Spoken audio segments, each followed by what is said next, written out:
11 सितंबर 2001 America के इतिहास का सबसे भयावह दिन था। सुबह का वक्त था। न्यूयॉर्क की सड़कें रोज की तरह चहल पहल से भरी हुई थीं।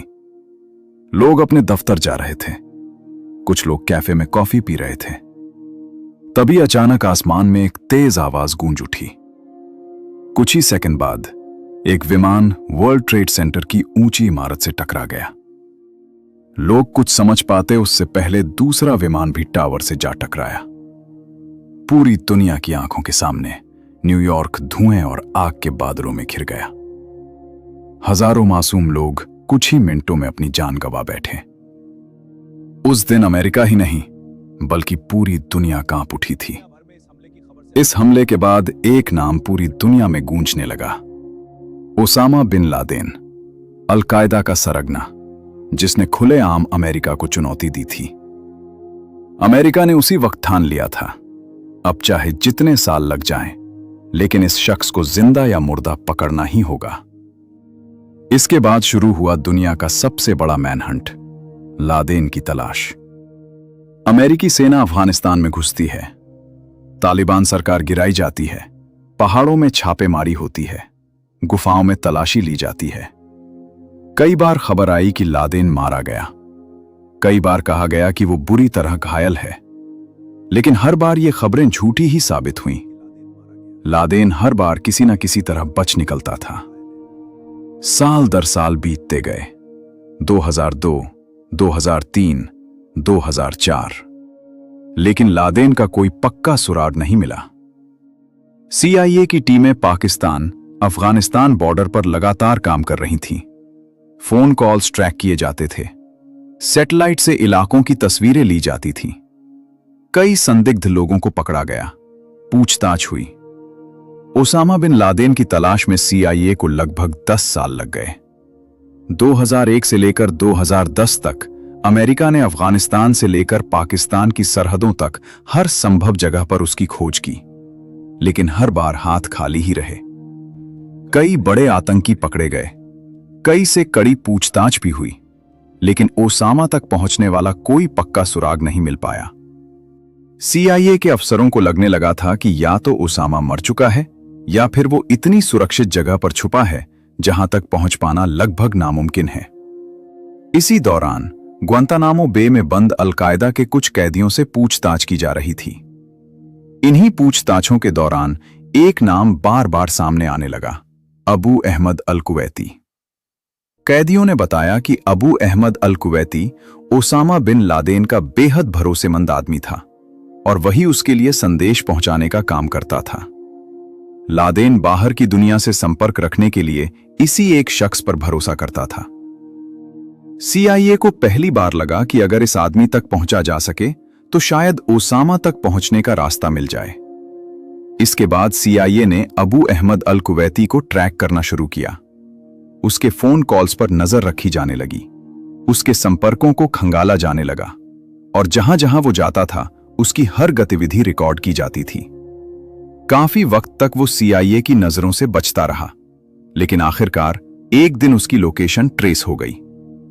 पता चला कि अबू अहमद अल-कुवैती पाकिस्तान के एबटाबाद शहर में आना जाना करता है।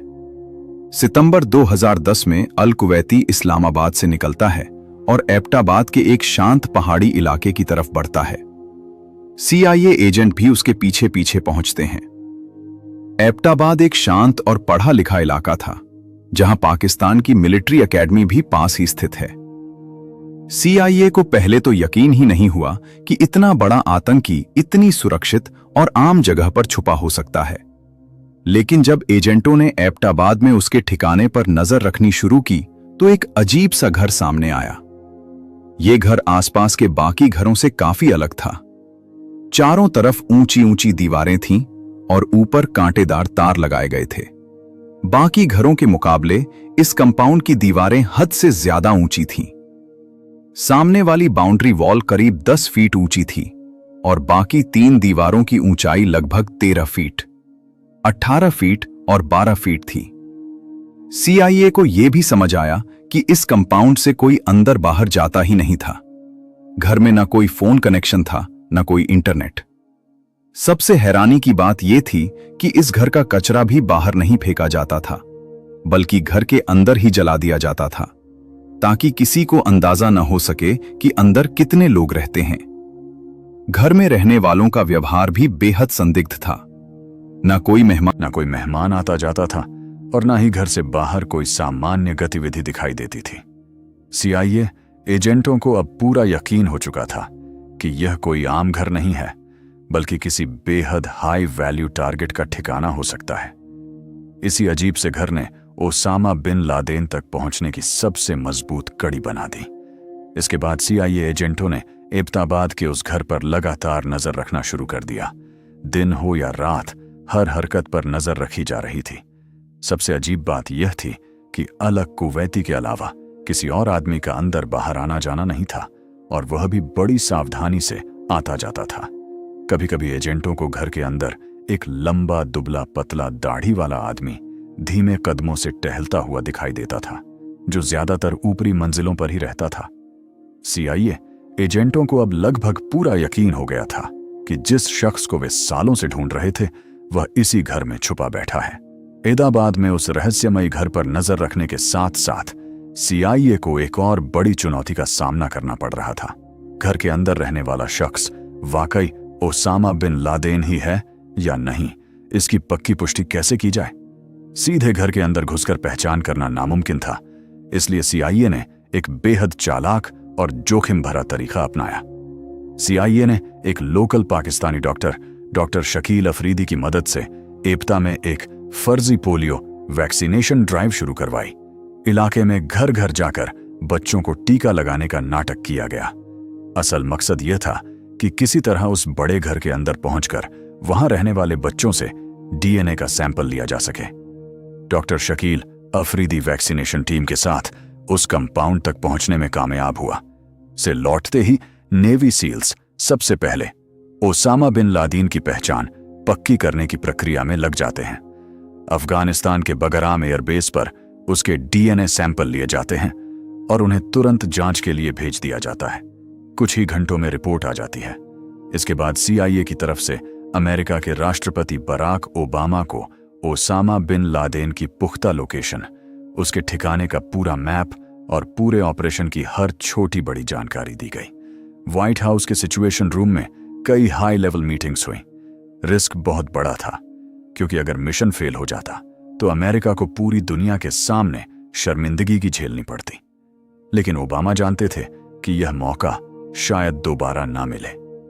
काफी सोच विचार और सलाह मशवरा करने के बाद राष्ट्रपति बराक ओबामा ने इस खतरनाक मिशन को हरी झंडी दे दी। इस सीक्रेट ऑपरेशन को नाम दिया गया ऑपरेशन नेपच्यून स्पीयर। इसके बाद स्पेशल फोर्सेस की तैयारी शुरू हुई।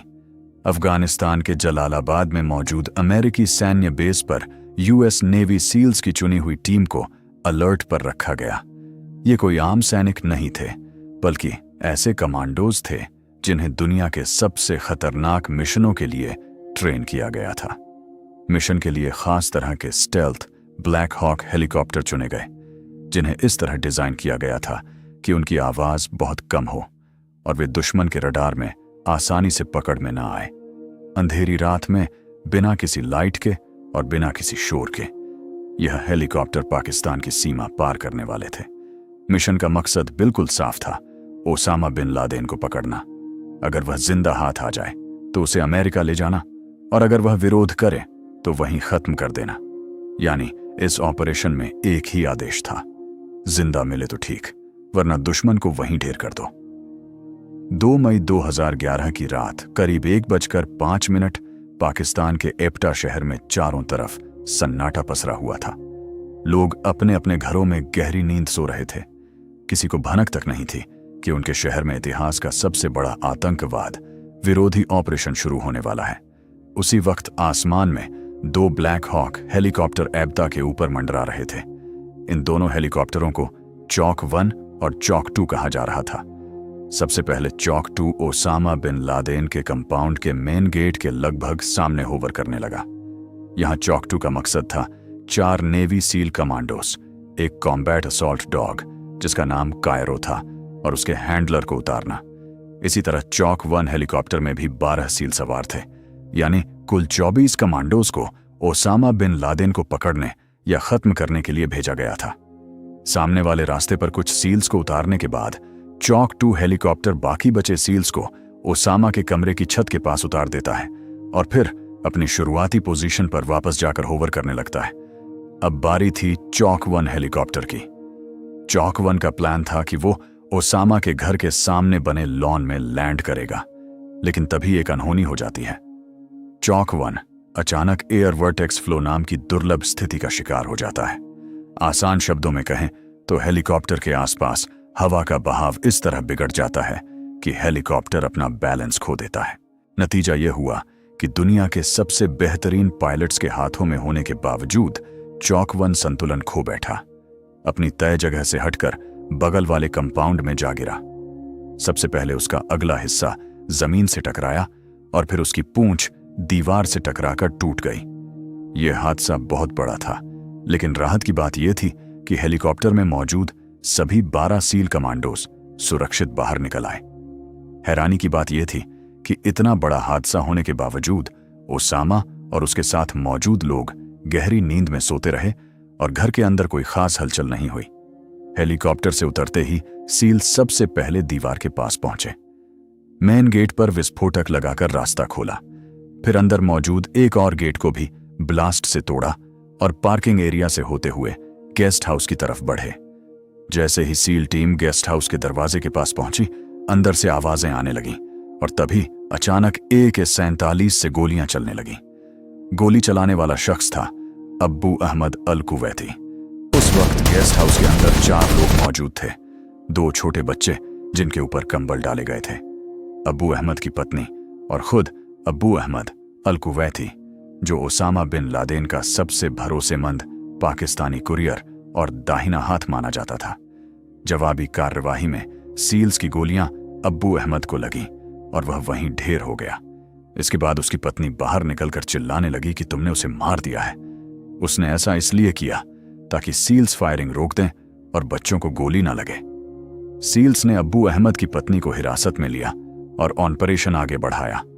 गेस्ट हाउस को सुरक्षित करने के बाद कुछ सील्समैन बिल्डिंग की ओर बढ़े और कुछ ने अंदर का गेट खोलकर बाकी टीम को अंदर आने का रास्ता दिया। अब पूरी टीम मेन बिल्डिंग की तरफ बढ़ चुकी थी। जैसे ही ग्राउंड फ्लोर में एंट्री हुई, सामने अबार दिखाई दिया, जो अब्बू अहमद का छोटा भाई था। उसके साथ उसकी पत्नी और बच्चे मौजूद थे। फायरिंग शुरू होते ही अबरार की पत्नी आगे कूद पड़ी और गोलियां उसे लग गईं। इसके बाद सील्स ने अबरार को भी मार गिराया। बच्चों को एक जगह सुरक्षित इकट्ठा कर लिया गया। इसके बाद टीम फर्स्ट फ्लोर की ओर बढ़ी, जहां ओसामा का बेटा खालिद मौजूद था। पूरे कंपाउंड की लाइट पहले ही बंद कर दी गई थी और सील्स नाइट विजन गॉगल्स के जरिए देख रहे थे। अंधेरे में खालिद दीवार के पीछे छुप गया। टीम में मौजूद एक सील को अरबी भाषा आती थी। उसने धीरे से अरबी लहजे में खालिद खालिद कहकर उसे बाहर झांकने पर मजबूर किया और जैसे ही खालिद ने झांका, उसे गोली मार दी गई। फर्स्ट फ्लोर पर मौजूद बच्चों को सुरक्षित किया गया और टीम सेकंड फ्लोर की ओर बढ़ गई। पूरे कंपाउंड की सुरक्षा के लिए गेस्ट हाउस और मेन बिल्डिंग की छतों पर स्नाइपर्स तैनात थे, ताकि अगर पाकिस्तानी सेना या कोई बाहरी खतरा आए तो उसे रोका जा सके, क्योंकि यह मिशन पाकिस्तान को बिना बताए किया जा रहा था और पकड़े जाने पर हालात बहुत बिगड़ सकते थे। आखिरकार सील टीम सेकंड फ्लोर पर पहुंचती है, जहां ओसामा बिन लादेन अपनी दोनों पत्नियों के पीछे छुपने की कोशिश कर रहा था और उन्हें आगे धकेल रहा था। उसकी पत्नियां गोली ना चलाने की गुहार कर रही थीं, लेकिन उसी पल एक सील ने मौका मिलते ही ओसामा के सिर पर गोलियां दाग दीं। ओसामा बिन लादेन वहीं गिर पड़ा। उसकी मौत के बाद उसकी पत्नियां उसके शरीर से लिपट कर रोने लगीं। सील टीम ने पहचान की पुष्टि करने के लिए उसकी पत्नियों से पूछा, लेकिन वे कुछ नहीं बोली। तभी वहां से गुजर रही एक 12 साल की बच्ची से पूछताछ की गई और उसने बताया कि यही ओसामा बिन लादेन है। इसके बाद घबराई हुई एक पत्नी ने भी पुष्टि कर दी। पहचान कंफर्म होते ही सील्स ने सैटेलाइट फोन पर अपने commander vice admiral William McRaven को कोडवर्ड में सूचना दी। जेरोनिमो, जेरोनिमो, जियोनिमो, जियोनिमो, इके आइए, यानी टारगेट खत्म कर दिया गया है। यह खबर मिलते ही व्हाइट हाउस के सिचुएशन रूम में बैठे राष्ट्रपति बराक ओबामा और उनकी टीम की खुशी का ठिकाना नहीं रहा। इसके कुछ ही देर बाद राष्ट्रपति ओबामा देश को संबोधित करने के लिए सामने आते हैं। उनका संदेश साफ और गंभीर था। आज रात अमेरिका ने एक ऐसा ऑपरेशन पूरा किया है जिसमें अल कायदा के नेता ओसामा बिन लादेन को मार गिराया गया